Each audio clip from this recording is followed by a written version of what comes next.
Hello, and welcome to Forget What You Learned, a place for families to stop and reflect on the modern state of education. We empower you to challenge your own thinking about today's traditional school system and ask the question, are my kids thriving? I'm Cory Greeberg, a parent in the trenches just like you, and I chat with innovators, experts, and other parents who are changing the conversation, inspiring families to reevaluate how we define academic success. This podcast is brought to you by Pacific Preparatory and Tutor Corps, sister organizations molding education through innovative one-on-one learning for students in today's digital world. Well, today's episode is a treat. Making a special appearance on the podcast is my oldest kiddo, who joins myself and producer Staci to grill him about his own school experience so far. He talks about the stress of middle school for himself and his peers, what he sees as some of the shortcomings of a traditional education system, and describes his ideal school. Spoiler, he wants more choice and more free time to explore what really ignites his passion for learning.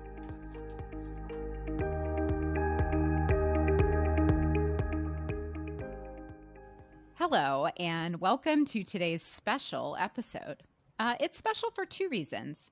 Number one, we have producer Staci joining the conversation. And two, we have our youngest guest ever on the podcast, and he just happens to be my oldest child. Wyatt is 13 going on 46. He's a rising 8th grader in a pretty traditional school.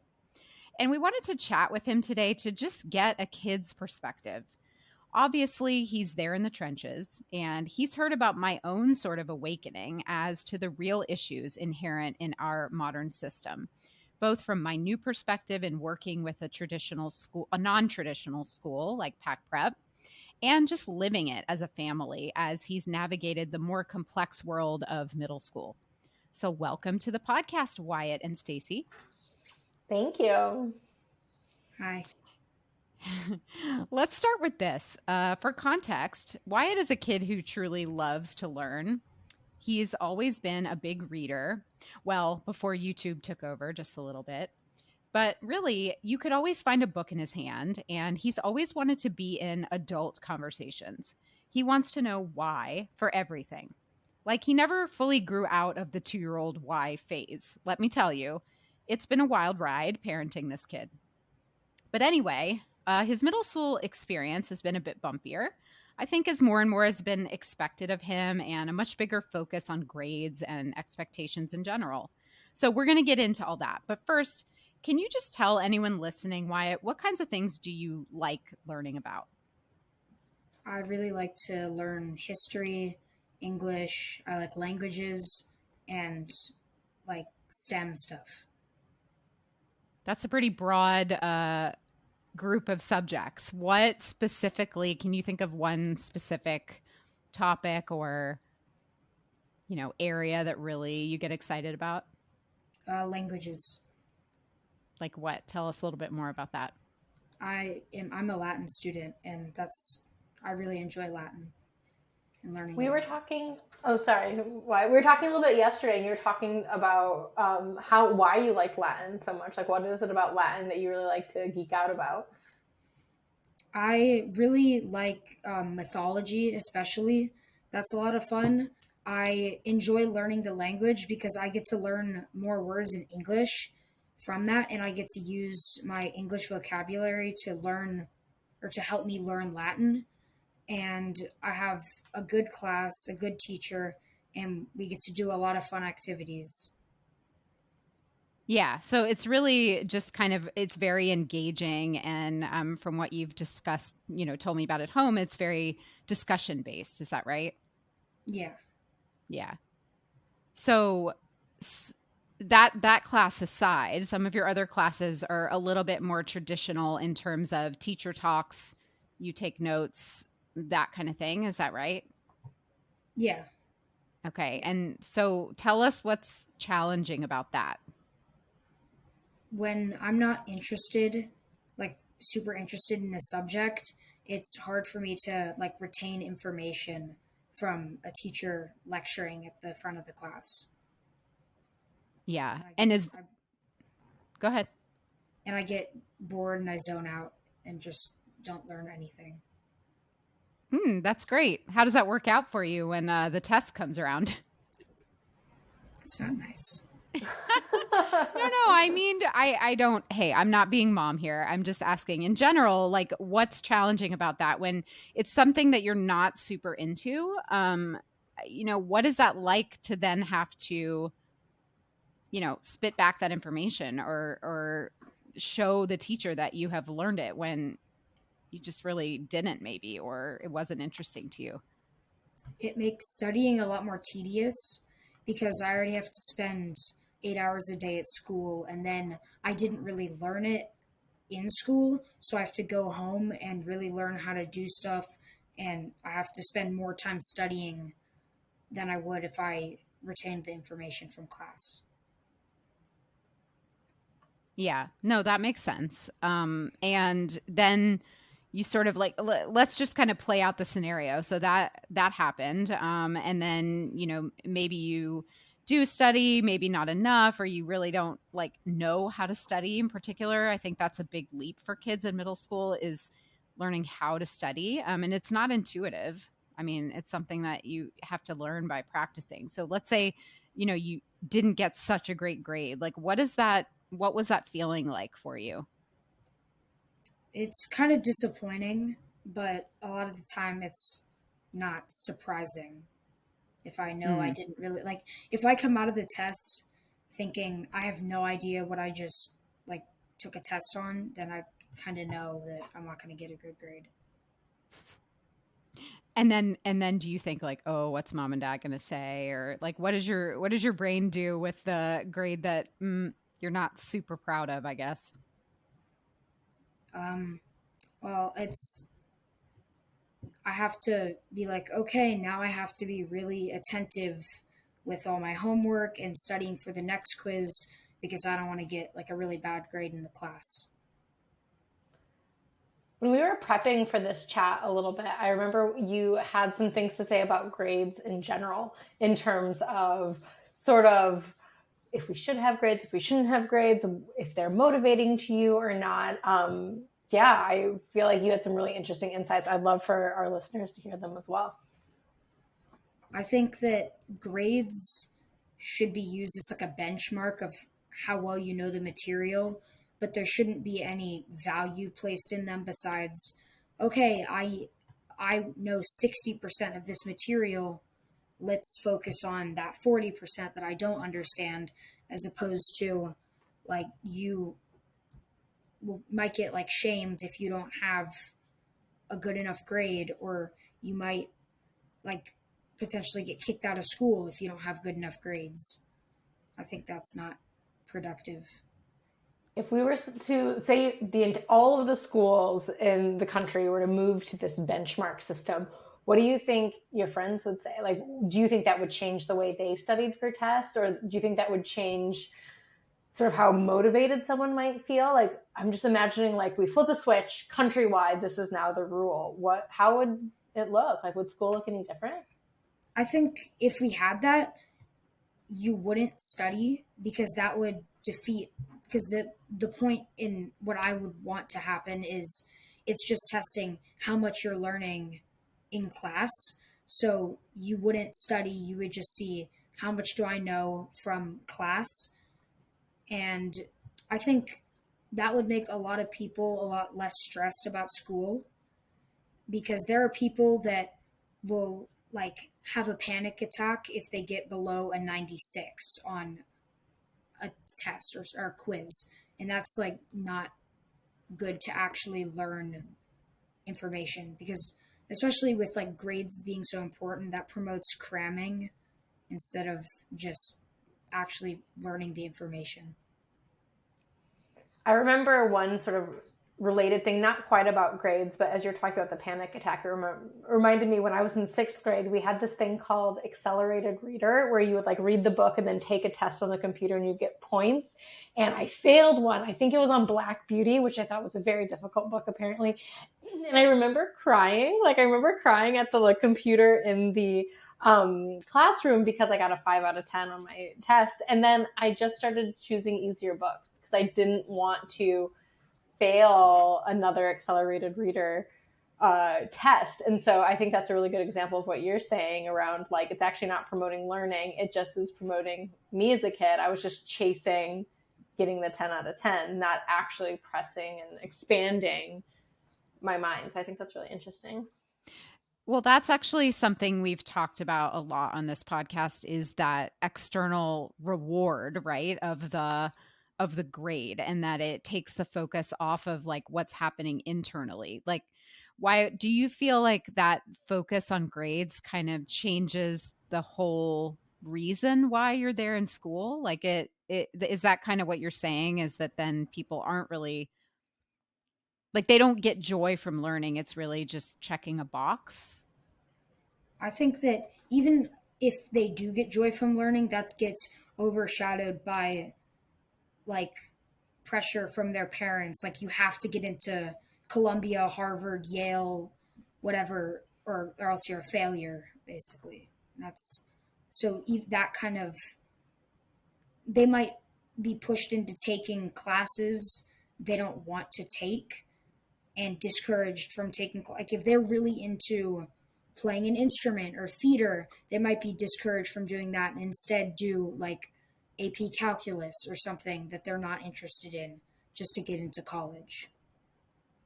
Yeah, and so you have friends where, is that the case already in 7th grade? I mean, are you hearing kids talking about that? Yeah, I know people who get grounded for anything below a 90 on anything. Is college already on your mind? Are you already thinking about colleges or no? Not seriously. That's good. That's good. Yeah, we're not really ready for that discussion yet over here in the Greenberg house, but it's definitely looming, isn't it? Yeah, a little bit, because I'm about to go into high school. Yeah, where it feels like maybe the grades matter a little more, even because that's the college track, right? Yeah. Well, so if you, in a perfect world, like if you could make up a school, would there be would we have the benchmark system? Like, would there be some system to evaluate what you've learned, or do you think we should just do away with it completely? I haven't decided, like I haven't thought of how getting into a college would work, but I think it shouldn't be grade based because right now there's like people with perfect GPAs still can't get into Ivies.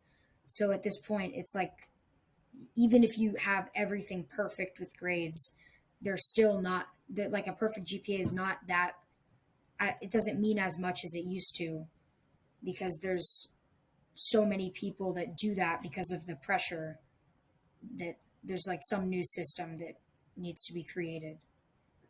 Well, and like what kind of, another thing we've talked about on this podcast is, are we preparing our youth, like you, for the workforce? Like, our schools were sort of built on this factory model where when you finish school, you were trained for a certain skill to be able to go right into a job. But now we want kids to have critical thinking, and we want them to be creative and, entrepreneurs and think outside the box. So do you feel like, we're sort of preparing kids for the right thing, or like what do you see for yourself? Let's ask that question. What do you see for yourself in terms of like what you want to do? It doesn't have to be a field, but like what kind of job do you want to have when you're an adult? I think I want to do something that doesn't involve math. That's fair. That's fair. Like what else? Like if you could think of your typical day, what would it look like? Would it look like, typing things into a computer? Would it look like having meetings, like talking to people, being creative? What would it look like? Honestly, any of that would be fine. I haven't really thought about what I would want to do for a job. He's That's like, dang, fair. Mom, we're not doing college yet. Don't make me start thinking ahead to the job. No, that's totally fair. And I mean, kids do live in the moment, and I'm certainly not asking you to plan ahead your future. I guess what I'm asking is like, do you feel like the way school is set up that you go to every single day, is that do you have a sense of if that's preparing you to be an adult and doing a job like your dad or I have? I really don't think it does, because a, a lot of the stuff we learn doesn't really carry over to being an adult. I did a project on this in fourth grade, I think, but basically, a lot of the stuff is doesn't really have value beyond this is what you have to learn. But it seems like there's kind of no point. Like if I decide I don't want to do anything that has math, me taking math all the way through senior year might not have much value. If someone hates writing and reading, maybe they shouldn't have to take English all through their school career. There's like, I think it should depend on what you want to do and what you're interested in. You had mentioned the other day when we were sort of thinking about what we wanted to chat about, that you thought there should be a world in which everyone has a little bit more choice. Like, so students get to decide what track they want to take, but they just have like a baseline they've got to learn. And some of the main things, like there's some basics. Can you tell us a little bit more about that? Like, what are the basics? Like, what standard should everyone meet? And then at what point do they get to go explore and determine their own path? I think everyone should have like at least a middle school level in math. Everyone should know how to like really write like an essay. Everyone should read like classic books and stuff like that. Everyone should know like US history, like like major events like World War II, stuff like that. Um, Everyone should know like basic biology, basic physics, like all the basic science. Um, and then everyone should probably take a language at some point in their school career. And then what? So, like, let's say we get to the basics, right, in middle school. And then what do you think high school should look like? I think high school, there should be a bunch of different classes that are offered, and then you get to decide what interests you out of that, and then you take the classes that interest you. Like if someone really likes math and science, they should be able to take math and science classes, but not have to do as much um, humanities. But if someone is really interested in language and history and English, they shouldn't have to do math and science. They should be able to focus on what interests them. Well, and what about the structure of your day? Because we've talked to a couple of other schools that are doing things like really outside the box. And one of the things that some of them do is allow students to do like a deep dive into something that they're really interested in, like a particular project or a topic, and that maybe their day isn't so structured around I go from this class to this class to this class at particular times. There's time for them to really finish their thought and to like do this deep dive research. Does that sound appealing to you? I think there should be at least like an hour every day where you get to choose something that like really interests you, and then you get to spend time learning about that. Mm-hmm. So you also started when you were talking about some of the things you like and don't like about how you currently learn. One image that really sticks with me is the idea of a child getting an anxiety attack for getting below a 96. And so that image is in my head. There's an image in my head of you being in class for 8 hours and then being at home for 3 or 4 hours studying and just feeling like tired and unmotivated. So say we scrap all that, right? We put in place the thing that you've just outlined. How might you feel? Like what other images are in your mind then around like how would you spend your time? Where would your mental space and energy go to? I think I would be a lot less tired. I would enjoy a normal day more than I already do. And because there's like sometimes I'll be walking to a class, or I'll see that it's on my schedule and I'll be like, oh, I don't want to do that. But I would think that maybe in like the perfect world, you wouldn't have to think, oh, I don't want to go to this class. It's going to be boring or something like that. You shouldn't have to think that every day. Yeah, absolutely. And just, there is so much structure built into your day. I think about that as a mom. A lot of times, like what Stacy said is, you do go to school for 7 to 8 hours a day, and then you come home and there's more structure. There's more homework, there's, activities, and there isn't a whole lot of just downtime anymore for kids. Is that how Yeah. you feel? Yeah. Yeah, because it's basically I have 4 to 5 hours of in class time every day, and then I get home. Maybe I eat a snack, then I go to basketball, and then I come home at like 8, and then we maybe watch TV, and then I go to sleep. Okay, I have a radical question for you. So, there's a lot of kids out there who do homeschooling. They don't go to a traditional school and they learn on their own. Like they might be a student at Pack Prep where they're learning, one on one with their teachers, or they may, be at home with their parents kind of doing it, or it's like a self-paced thing. Do you feel like for yourself, do you see value or would you want to continue learning with other kids? Is that something you Wyatt value? I think yes, because if I was just at home all the time, I would not be super motivated to do things. I might just like stay in my bed all day. But if there's like other people and I'm in like a place where in my head this is like, okay, this is where I go to learn, that would help me be Okay. more productive. Yeah.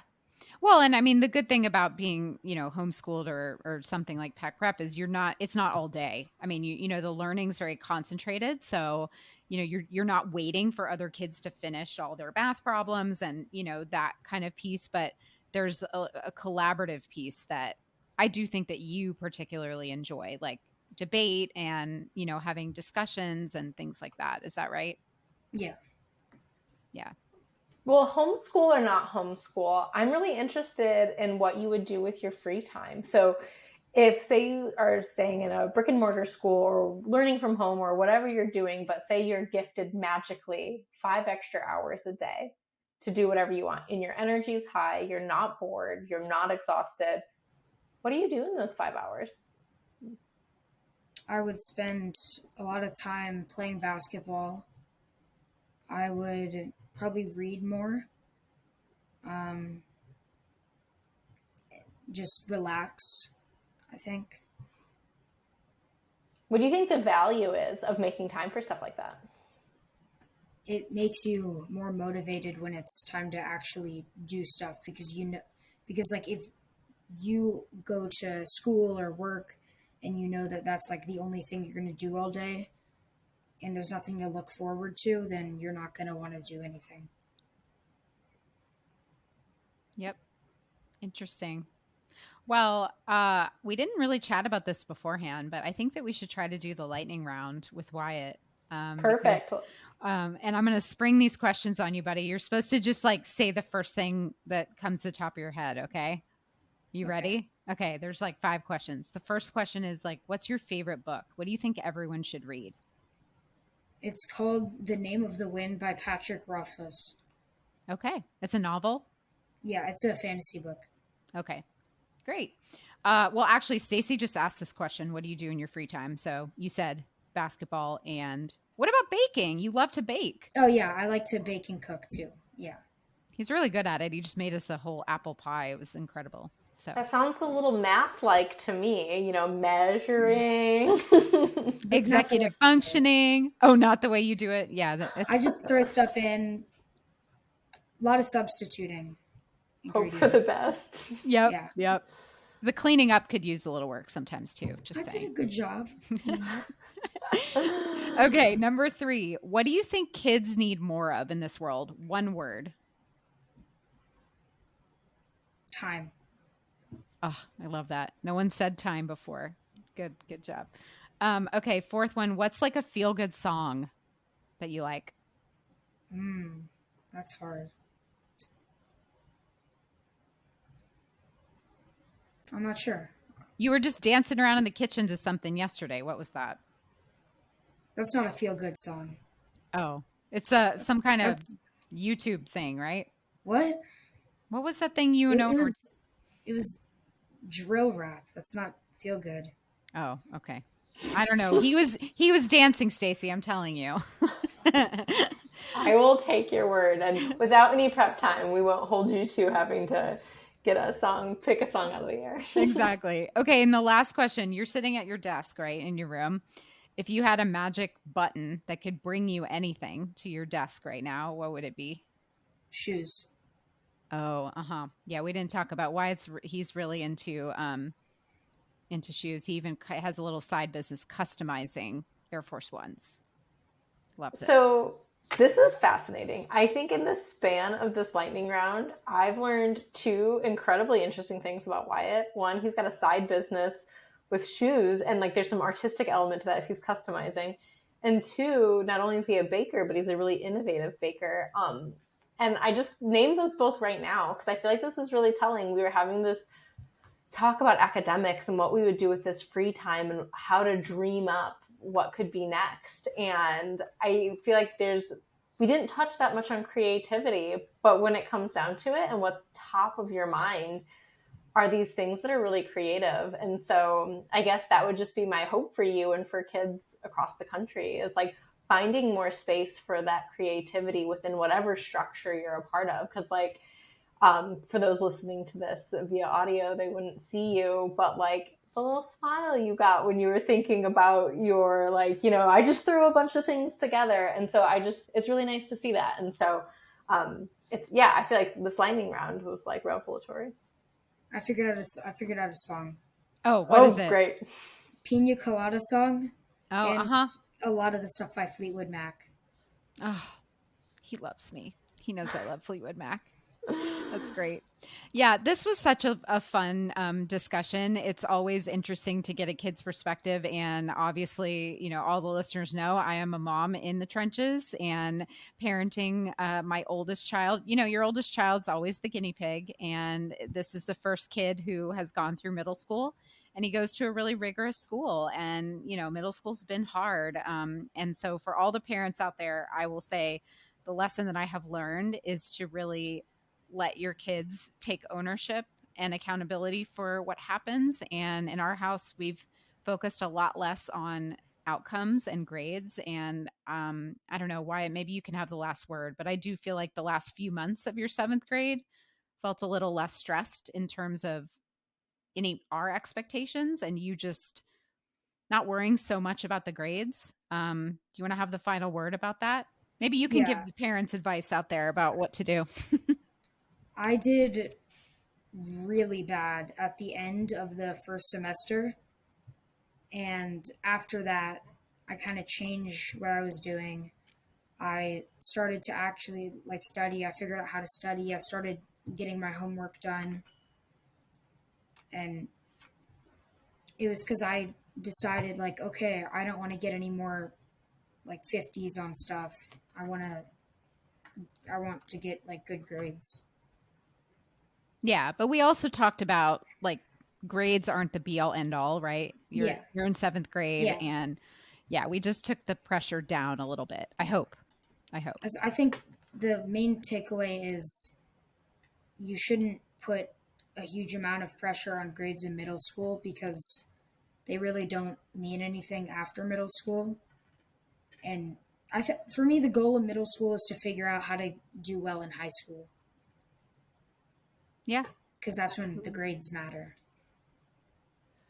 And maybe there'll be a new reevaluation come high school around how to sit in peace in that too, to also know that they don't matter. I mean, they matter, but they matter differently. And and I feel like you might go through a different, but a mirrored reevaluation come 9th and 10th grade too. Well, Wyatt, thanks for coming on the podcast today. I think you're going to be famous amongst your friends. It's going to happen. And we just appreciate you. So thanks for joining us, everyone. And Staci too. Fun to have you on the show today. Thanks for having me. It was great. We hope you enjoyed this episode of Forget What You Learned, hosted by me, Cory Greeberg. As always, our goal is to allow you to zoom out on the snapshot of your family's life and answer the question, are my kids thriving? We're here to inspire you to make those small and maybe big changes to answer yes. We'd like to thank our sponsors, Pacific Preparatory and Tutor Corps, sister organizations committed to educating students with an innovative and holistic approach in today's digital world. Don't forget to subscribe to the show and leave a rating and review. See you next time.